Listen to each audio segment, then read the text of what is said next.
Good morning दोस्तों, good afternoon and good evening. जो जब भी इस वीडियो को देख रहे हैं सभी के लिए क्लास 12 इकोनॉमिक्स आरबीएससी बोर्ड में चैप्टर नंबर 7 उत्पादन की अवधारणा अर्थशास्त्र क्लासेस की ओर से पार्ट फर्स्ट मैं अरविंद जारवाल फिर से एक नए वीडियो के साथ आपको चैप्टर नंबर 7 में कुछ टॉपिक्स आपको समझाने जाऊंगा, जिनमें सबसे पहला जो हमारा टॉपिक होगा वो उत्पादन और उत्पादन के साधनों के ऊपर हम चर्चा करेंगे। सबसे पहले हम यहाँ चर्चा करेंगे उत्पादन की परिभाषा पर कि उत्पादन किसे कहते हैं। कुछ अर्थशास्त्रियों के अनुसार उत्पादन की दी हुई परिभाषाओं पर हम डिस्कस करेंगे। इसके बाद हम वास्तव में उत्पादन किस प्रकार किया जाता है, किन रिसोर्सेज को यूज करके प्रोडक्शन किया जाता है, जिनमें हम लेबर श्रम के बारे में, पूंजी के बारे में, भूमि के बारे में, यहाँ तक कि हम साहस जो ब्रेव वास्तव में जो व्यक्ति होता है उसके बारे में चर्चा करेंगे। और इसके बाद ही हम अगले वीडियो में आपको जो कुल उत्पादन, औसत उत्पादन और सीमांत उत्पादन, जो तीन जो पॉइंट्स हैं उनके ऊपर हम डिस्कस करेंगे, जिसको हम एक डायग्राम के द्वारा आपको समझाने का प्रयास करेंगे कि वास्तव में टीपी, एपी और एमपी जो होता है वो किस प्रकार हम उसको सॉल्व कर सकते हैं टेबल के अंदर। क्योंकि दोस्तों इस चैप्टर से एक 4 मार्क्स का क्वेश्चन पूछा जाता है बोर्ड एग्जाम के अंदर, या तो टेबल पूछी जाती है या फिर यहाँ पर उत्पादन के साधनों के ऊपर कुछ डिस्कस होता है या चर्चा होती है। तो दोस्तों चलते हैं, सबसे पहले हम उत्पादन की डेफिनेशन आपको समझाने का प्रयास करते हैं। उत्पादन किसे कहते हैं? किसी वस्तु की उपयोगिता में वृद्धि करना या उसका निर्माण करना ही उत्पादन कहलाता है। जैसा कि हम नॉर्मल रूप में कह सकते हैं कि जब भी किसी वस्तु को हम यूज करते हैं, उसका हम उपयोग करते हैं, तो उपयोग करने के लिए जो उसकी उसकी उपयोगिता जैसे जैसे क्या होती है, बढ़ती जाती है, इंक्रीज होती जाती है। जैसे जैसे हम उसको या उसका निर्माण करते हैं, उसको बनाने का प्रयास करते हैं, तो उसे हम उत्पादन की श्रेणी में रखते हैं। दोस्तों इसमें सबसे पहले जो डेफिनेशन दी थी वो प्रोफेसर अल्फ्रेड मार्शल ने दी थी। प्रोफेसर मार्शल बोलती हैं कि उपयोगिता का सृजन करना या किसी वस्तु का उपयोग करने पर उसका इकट्ठा करना, उसको एक साथ यूज करके उसके बारे में बताना ही क्या कहलाता है, कहीं ना कहीं उत्पादन कहलाता है। उत्पादन डेफिनेशन इसको बोल सकते हैं। प्रोफेसर फेजर इसको कुछ अलग तरीके से बताते हैं। प्रोफेसर फेजर कहते हैं कि उत्पादन की पुनः स्थापना करना ही उत्पादन कहलाता है। ठीक है, सिंपल सी डेफिनेशन, मैंने उत्पादन वर्ड भी यूज किया और फिर से उसको क्या करना, बनाना क्या कहलाता है। किसी वस्तु को एक बार बनाने के बाद फिर से उसको बनाना क्या कहलाता है, उत्पादन कहलाता है। प्रोफेसर मेयर्स क्या कहते हैं, आदान प्रदान हेतु वस्तुओं और सेवाओं के रूप में परिणाम देने वाली प्रक्रिया बताया है। जिन वस्तुओं का हम आदान प्रदान, सिंपल सी बात है, रॉ मटेरियल्स को यूज कर हम किसी वस्तु को जब बनाते हैं तो प्रोफेसर मेयर्स उसको क्या कहते हैं, उत्पादन की श्रेणी में रखते हैं। और प्रोफेसर स्टोन जो कहते हैं, डब्ल्यू स्टोन, या अलग ही तरीके से उस डेफिनेशन को देते हैं कि उत्पादन को निर्गतों में परिवर्तन करने की प्रक्रिया बताया है। सिंपल सी डेफिनेशन दी है कि कच्चे माल को तैयार करना ही क्या कहलाता है, उत्पादन कहलाता है। लेकिन दोस्तों यहाँ पर मैं आपको दो नोट लेके आया हूँ। पिछले वीडियो मैंने आपको नोट बताए थे, और मैं जब भी नोट लेके आता हूँ इसका मीन्स ये होता है कि ये हमारे वेरी शॉर्ट क्वेश्चन होते हैं जो आपको याद करने हैं।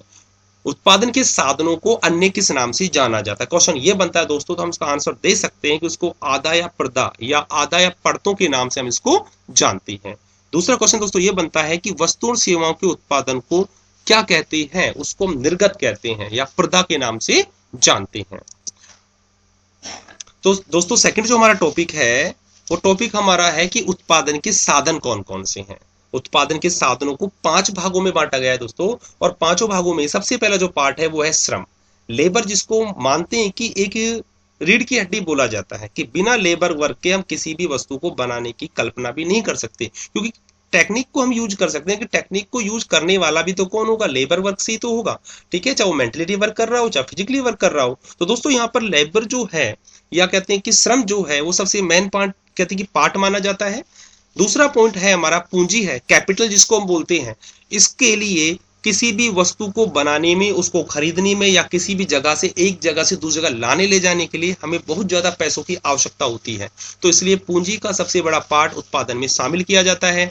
तीसरे नंबर पर दोस्तों हम नेचुरल रिसोर्स की बात कर सकते हैं, लैंड की बात कर सकते हैं। यह भी प्रोडक्शन में काम आने वाला सबसे मेन रिसोर्स है, क्योंकि बिना भूमि के जो प्रकृति ने हमें गॉड गिफ्ट दिया है, या ये कह सकते हैं कि हमें वास्तव में प्रकृति ने एक दान में दी हुई वस्तु है। और चौथे नंबर पर हम टेक्नोलॉजी को लेते हैं, तकनीकी, क्योंकि बिना टेक्नोलॉजी के हम ज्यादा वस्तुओं को नहीं बना सकते। इसलिए टेक्नोलॉजी उत्पादन करने की प्रक्रिया का एक मेन साधन माना जाता है। और दोस्तों जो सबसे मेन व्यक्ति है वो कहलाता है साहसी। वास्तव में जो इस वस्तु को बनाने के लिए जो जोखिम वहन करता है, वास्तव में जो जोखिम लेता है कि वास्तव में किस प्रकार की वस्तुओं को बनाना है, तो उसको हम यहाँ पर सबसे मेन पॉइंट में रखेंगे, जिसको हम साहसी या उद्यमशीलता के नाम से जानते हैं। तो दोस्तों चलो इनको हम एक एक करके यहाँ पर हम स्टडी करते हैं, इनके डेफिनेशन देते हैं। उम्मीद करता हूँ आपको जरूर समझ में आएगा, क्योंकि जब तक आपको ये वीडियो समझ में नहीं आएगा, आप नेक्स्ट वीडियो के अंदर कुल उत्पादन, औसत उत्पादन, सीमांत उत्पादन के बारे में ज्यादा नहीं समझ पाओगे, क्योंकि वो इसी से जुड़े हुए हैं। तो दोस्तों सबसे पहले हम चर्चा करते हैं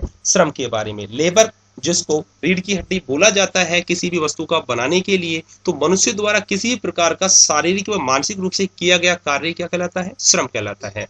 दूसरे नंबर पे दोस्तों भूमि को लेते हैं, लैंड को लेते हैं। भूमि जो है वो अर्थशास्त्र में आरंभ से उन सभी पदार्थों शक्तियों से लगाया जाता है जो मनुष्य को प्रकृति से निःशुल्क उपहार के स्वरूप प्राप्त हुई है, या कह सकते हैं कि जिनको हम प्रकृति से प्राप्त करते हैं लेकिन उनके बदले हम प्रकृति कुछ देते नहीं है, तो उसे हम कहीं ना कहीं भूमि से जोड़कर देखते हैं। चाहे वो रॉ मटेरियल हो गया हो, चाहे वो लैंड हो गई हो, या कोई भी नेचुरल रिसोर्स हो गया हो। तीसरे नंबर पे दोस्तों कैपिटल को लेते हैं, पूंजी को लेते हैं। भूमि के अलावा संपत्ति के उस भाग को पूंजी कहा जाता है जिसका प्रयोग धन उत्पादन करने के लिए किया जाता हो, जैसे रॉ मटेरियल हो गया, भवन हो गया और मशीनें हो गई। दोस्तों चौथे नंबर पर हम लेके चलेंगे संगठन को।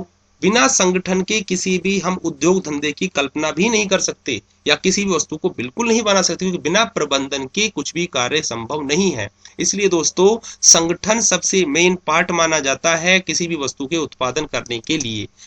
यहाँ पर इसको हम इस प्रकार समझा सकते हैं कि उत्पादन के विभिन्न जो साधन होते हैं उनको उचित समय पर, उचित मात्रा में और उचित स्थान पर लगाने को संगठन या प्रबंधन के नाम से जाना जाता है।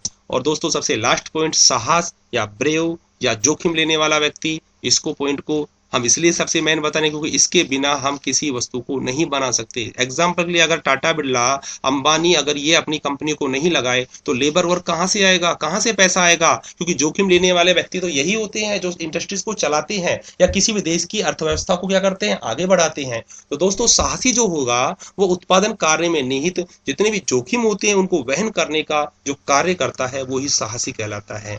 तो दोस्तों ये वीडियो के अंदर जो हम लेके आए वो आज के लिए इतना ही बहुत है। उम्मीद करता हूँ आपको हर एक पॉइंट समझ में आया होगा, क्योंकि यहाँ पर डायग्राम वगैरह ऐसा कुछ है नहीं, थ्योरी का है। और उम्मीद करता हूँ चैप्टर जो स्टार्ट किया है हमने, ये आगे जाके चैप्टर और ज्यादा इंटरेस्टिंग बनेगा। नेक्स्ट वीडियो का वेट करें, जल्दी आपके लिए नेक्स्ट वीडियो आएगा पार्ट 2 के साथ चैप्टर नंबर 7 का। आज के लिए इतना ही बहुत है। Thank you.